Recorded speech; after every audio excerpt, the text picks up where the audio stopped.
ముఖ్యమంత్రి మారిండు, మంత్రులు మారిండ్రు, ఎమ్మెల్యేలు మారిండ్రు. ఇక రేపు ప్రధానమంత్రి మారొచ్చు, సెంటర్ మంత్రులు మారొచ్చు, మన ఎంపీలు సుత మారుతారు. ఇవన్నీ పెద్ద పెద్దోళ్ళ పదవులు.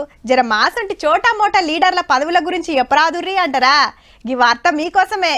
శ్రీ క్రోధినామ సంవత్సరం అనే కంటే ఓట్ల నామ సంవత్సరం అనుడు కరెస్ట్ ఏమో. హౌ మరి ఏడాది పొడుగుత ఎలక్షన్లే.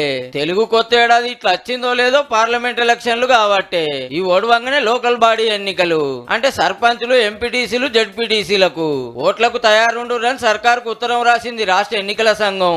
12,000 మీద సర్పంచుల పదవి కాలం 3 నెలల కిందటనే ఓడిస్తే స్పెషల్ ఆఫీసర్లు చూసుకుంటుర్రు అంతా. ఓ నెల రోజులైతే ఎంపీటీసీలు, జడ్పీటీసీలు సుతా దిగిపోతారు.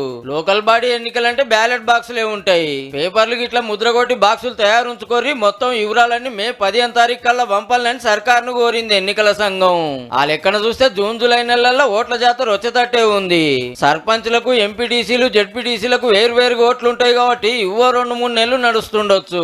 అటెన్క మున్సిపాలిటీలు, కార్పొరేషన్ల ఎన్నికలు వస్తాయట తెలంగాణ అంతటా. ఇవైనా కొన్నొద్దులకో మళ్ళేడో జిహెచ్ఎంసీ ఎలక్షన్లు ఉండనే ఉండే. ఈ లెక్కన చూస్తే ఏడాది దాకా తెలంగాణ పబ్లిక్ అంతా ఓటర్ దేవుళ్ళేపో.